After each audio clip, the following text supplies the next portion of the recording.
ओम अनंत कोटि ब्रह्मांड नायक राजाधिराज जगिराज सच्चिदानंद सद्गुरु श्री श्री साईनाथ महाराज की जय। आज আমরা পাঠ করব শ্রী সাই সচ্চরিত থেকে নবম অধ্যায়। এই অধ্যায়ে রয়েছে রওনা হওয়ার সময় বাবার আজ্ঞা পালন এবং অবজ্ঞা করার পরিণামের কয়েকটি উদাহরণ, ভিক্ষাবৃত্তি ও তার আবশ্যকতা, ভক্তদের অর্থাৎ তর্কট পরিবারের অভিজ্ঞতা। গত অধ্যায়ে শুধু এতটাই সংকেত দেওয়া হয়েছিল যে ফেরবার সময় যারা বাবার আদেশ পালন করেছিলেন তারা কুশলে বাড়ি পৌঁছে গিয়েছিলেন এবং যারা অবজ্ঞা করেছিলেন তাদের দুর্ঘটনার সম্মুখীন হতে হয়েছিল।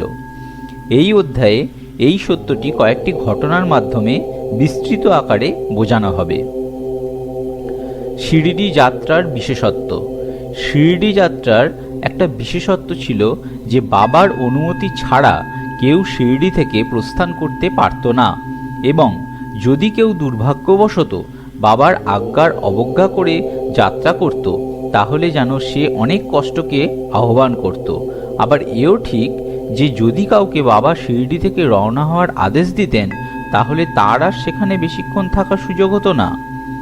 যখন ভক্তরা রওনা হওয়ার সময় বাবাকে প্রণাম করতে যেত তখন বাবা ওদের যা আদেশ দিতেন সেটা পালন করা নিতান্তই আবশ্যক হয়ে দাঁড়াতো। এই ধরনের কয়েকটি উদাহরণ এখানে দেওয়া হচ্ছে। তাতোয়া কোতে পাতিল। একবার তাতোয়া কোতে টাঙায় চড়ে কোপর গ্রামের বাজারে যাচ্ছিলেন। ওর একটু তাড়া ছিল, সেই শীঘ্রতাতেই মসজিদে আসেন। বাবাকে প্রণাম করে বলেন, আমি কোপর গ্রামের বাজারে যাচ্ছি। বাবা তার প্রত্যুত্তরে বলেন, অত তাড়াহুড়ো করো না, বাজারে যাওয়ার অভিপ্রায় ত্যাগ করো, গ্রামের বাইরে যেও না। কিন্তু ওর তীব্র ইচ্ছে দেখে বাবা বলেন, আচ্ছা এক কাজ করো, শামাকে সঙ্গে নিয়ে যাও। বাবার আদেশ না মেনে তাতোয়া তক্ষুনি টাঙায় চড়ে বেরিয়ে পড়েন। টাঙায় দুটি ঘোড়ার মধ্যে একটা, যার দাম প্রায় 300 টাকা ছিল, খুবই চঞ্চল ও দ্রুতগামী ছিল। শাওলি বিহির গ্রাম পার করতেই ঘোড়াটি প্রচণ্ড বেগে দৌড়তে লাগলো। অকস্মাৎ কোমরে মোচড় লাগতে সে ওখানেই পড়ে যায়। যদিও তাতোয়ার বেশি ব্যথা লাগেনি, কিন্তু নিজের সাঁই মায়ের আদেশের কথা অবশ্যই মনে পড়ে যায়। আরেকবার কোলহার গ্রামে যাওয়ার সময় উনি বাবার আদেশ অবজ্ঞা করেন এবং উপরে বর্ণিত ঘটনার মতোই ওনাকে দুর্ঘটনার মুখে পড়তে হয়। এক ইউরোপীয় মহাশয়। একবার বোম্বের এক ইউরোপীয় মহাশয় নানা সাহেব চাঁদরকরের কাছ থেকে পরিচয়পত্র নিয়ে কোনো বিশেষ কাজে শিরডি আসেন। ওকে একটা বড় তাঁবুতে থাকতে দেওয়া হয়। উনি বাবার সামনে নত হয়ে তার হাতে চুমু খেতে চাইছিলেন, তাই 3 বার মসজিদে সিঁড়ি চড়তে চেষ্টা করেন, কিন্তু বাবা ওকে নিজের কাছে আসতে দেন না। ওকে সভামণ্ডপেই বসতে এবং ওখানে থেকেই দর্শন করতে বলা হয়। এই বিচিত্র অভ্যর্থনায় অপ্রসন্ন হয়ে ভদ্রলোক শীঘ্রই শিরডি থেকে প্রস্থান করবেন বলে স্থির করেন এবং রওনা হওয়ার অনুমতি নেওয়ার জন্য মসজিদে আসেন। বাবা ওকে পরের দিন রওনা হতে ও উৎকণ্ঠা না করতে পরামর্শ দেন। অন্য উপস্থিত ভক্তরাও ওকে বাবার আদেশ পালন করতে অনুরোধ করেন, কিন্তু উনি সবার কথা অবজ্ঞা করে টাঙায় চড়ে রওনা হয়ে যান।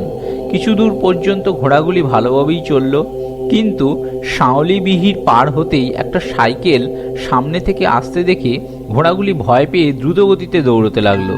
ফলে টাঙা উল্টে যেতেই ভদ্রলোক নিচে পড়ে যান এবং কিছু দূর টাঙার সাথেই রাস্তায় রগড়ানি খান। লোকেরা তক্ষুনি দৌড়ে গিয়ে ওকে বাঁচিয়ে নেয়।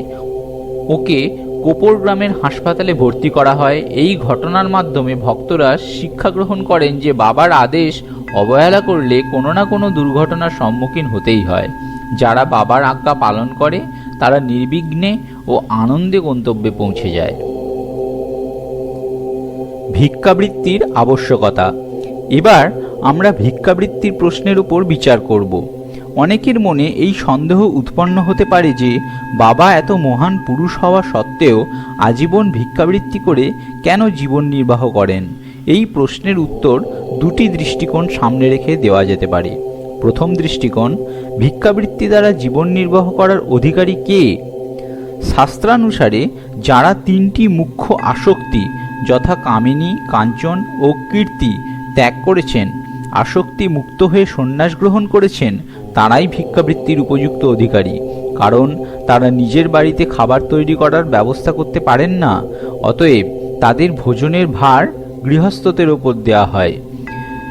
শ্রী সাই বাবা না তো গৃহস্থ ছিলেন আর না বানপ্রস্থী। বাল্যকাল থেকেই তিনি ব্রহ্মচারী সন্ন্যাসী। তার এইটাই দৃঢ় ধারণা ছিল যে সম্পূর্ণ বিশ্ব তার বাসস্থান। তিনি স্বয়ং বিশ্ব পালনকর্তা ভগবান শ্রী বাসুদেব ও পরব্রহ্ম, অতএব তিনি ভিক্ষা অর্জন করার পূর্ণ অধিকারী। দ্বিতীয় দৃষ্টিকোণ, 5টি পাপ ও তাদের প্রায়শ্চিত্ত। সবাই জানে যে ভোজন সামগ্রী বা রান্নার জন্য গৃহস্থকে 5 রকমের ক্রিয়া করতে হয়। 1 পেশা, 2 চূর্ণ করা, 3 বাসন মাজা, 4 ঘর ঝাঁট দিয়ে পরিষ্কার করা, 5 উনুন জ্বালানো। এই ক্রিয়াগুলির পরিণামস্বরূপ অনেক পোকামাকড় ও জীব মরে যায় এবং এইভাবে গৃহস্থকে পাপের ভাগী হতে হয়। এই পাপগুলির প্রায়শ্চিত্ত স্বরূপ শাস্ত্রতে 5 রকমের যজ্ঞ করার আদেশ দেওয়া হয়েছে। যেমন ব্রহ্মযজ্ঞ অর্থাৎ বেদাধ্যয়ন, ব্রহ্মকে অর্পণ করা বা বেদ অধ্যয়ন করা। 2 পিতৃযজ্ঞ, পূর্বপুরুষদের দান। 3 দেবযজ্ঞ, দেবতাদের নামে বলি।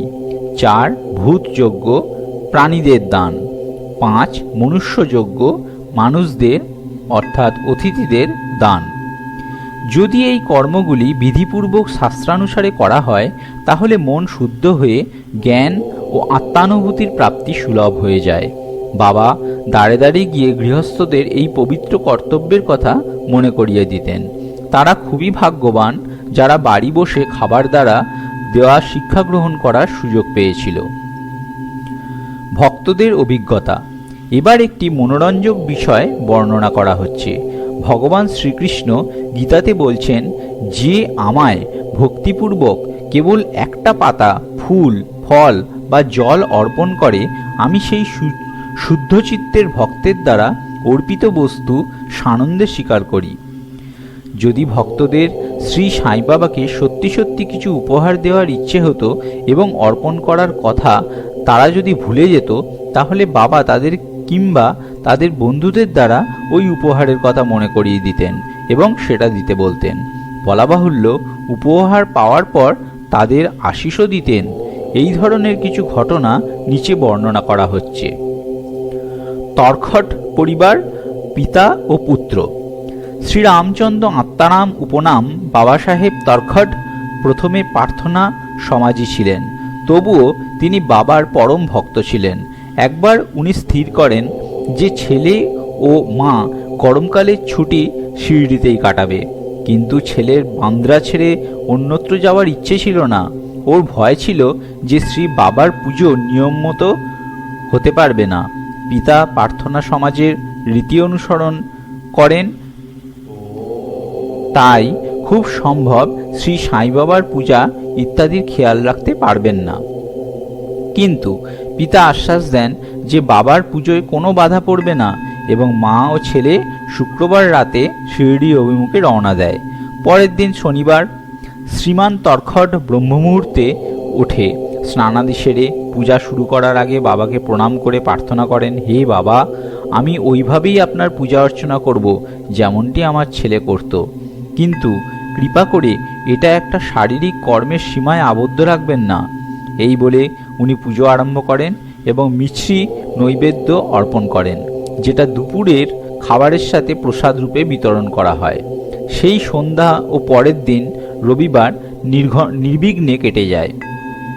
সোমবার দিন উনি অফিস যান, কিন্তু সেই দিনটাও নির্বিঘ্নে কেটে যায়। শ্রী তর্খট জীবনে কখনো এইভাবে পুজো করেননি। ওর এইভাবে ভালো লাগছিল, ছেলেকে দেওয়া কথা মতো পুজো যথারীতি সন্তোষজনকভাবে চলছে। পরের দিন মঙ্গলবার রোজগার মতো পুজো করে উনি অফিস চলে যান। দুপুরে বাড়ি ফিরে খেতে বসে থালায় প্রসাদ না দেখতে পেয়ে রাঁধুনিকে তার কারণ জিজ্ঞাসা করেন। সে ওকে জানায় যে আজ ভুলবশত উনি নৈবেদ্য অর্পণ করেননি। এই কথা শুনে উনি তক্ষুনি আসন থেকে উঠে বাবাকে দণ্ডবত প্রণাম করেন। সঠিক পথ প্রদর্শন না করার জন্য ও পুজোটিকে কেবল শারীরিক পরিশ্রম পর্যন্ত সীমিত রাখার জন্য বাবার ওপর দোষারোপ করেন। সমস্ত ঘটনার বিবরণ দিয়ে উনি একটি চিঠি ছেলেকেও লেখেন এবং ওকে অনুরোধ করেন এই চিঠিটা বাবার শ্রীচরণে রেখে ওকে জানিও যে এই অপরাধের জন্য আমি ক্ষমা প্রার্থী। এই ঘটনাটি দুপুরবেলায় বান্দ্রাতে ঘটেছিল। ঠিক ওই সময়ই শিরডিতে মধ্যাহ্ন আরতি শুরু হবে। এমন সময় বাবা শ্রীমতী তর্খটকে বলেন, মা, আমি কিছু খাবার পাওয়ার আশায় তোমার বাড়ি বান্দ্রাতে গিয়েছিলাম।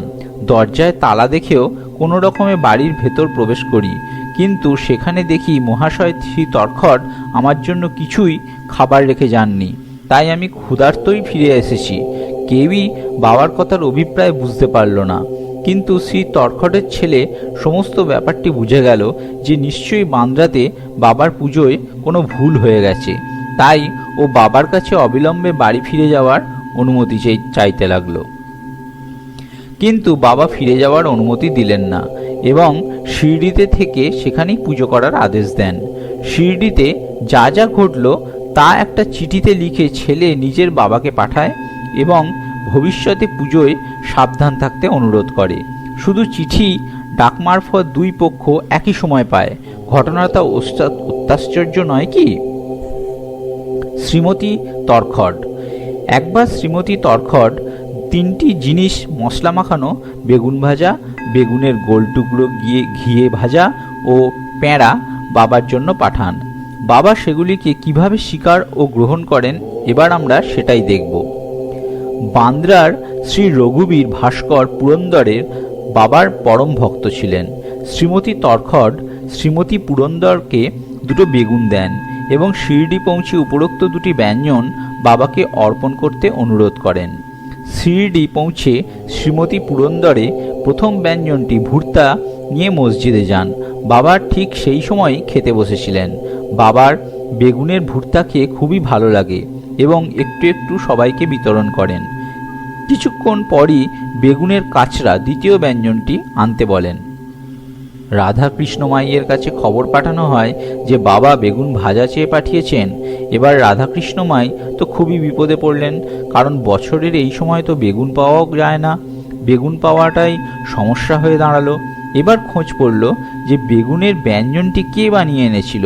তখন জানা গেল যে বেগুন শ্রীমতী পুরন্দরে এনেছিলেন এবং ওকেই বেগুনটি ভেজে বাবাকে পরিবেশন করার ভার দেওয়া হলো।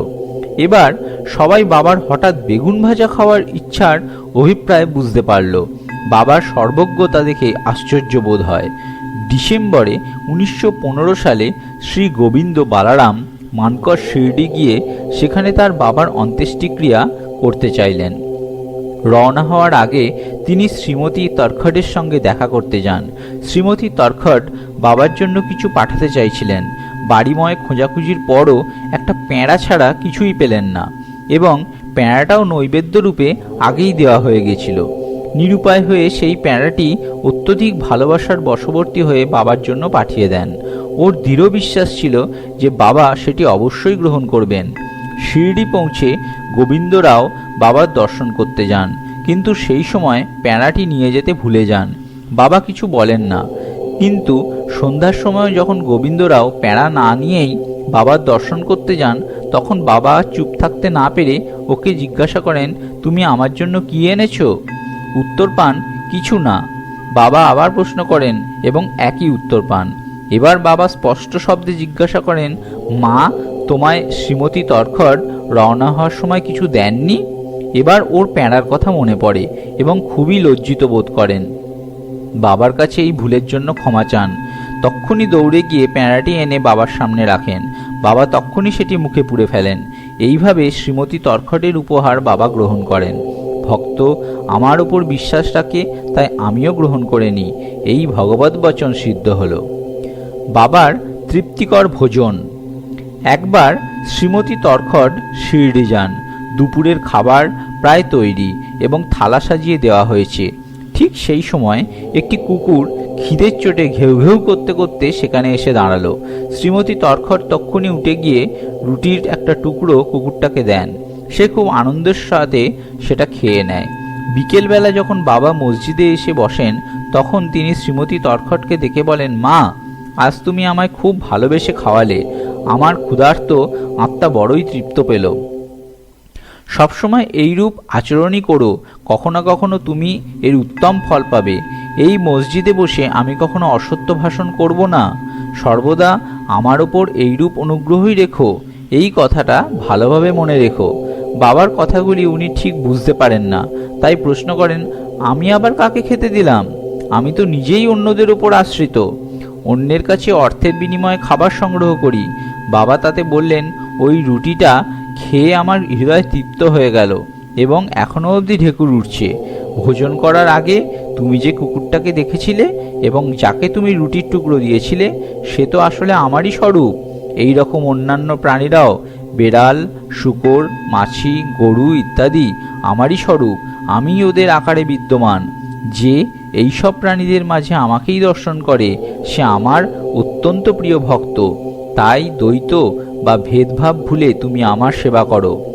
যো মাং পশ্যতি সর্বত্র সর্বং চ ময়ি পশ্যতি তস্যাহং ন প্রণশ্যামি স চ মে ন প্রণশ্যতি।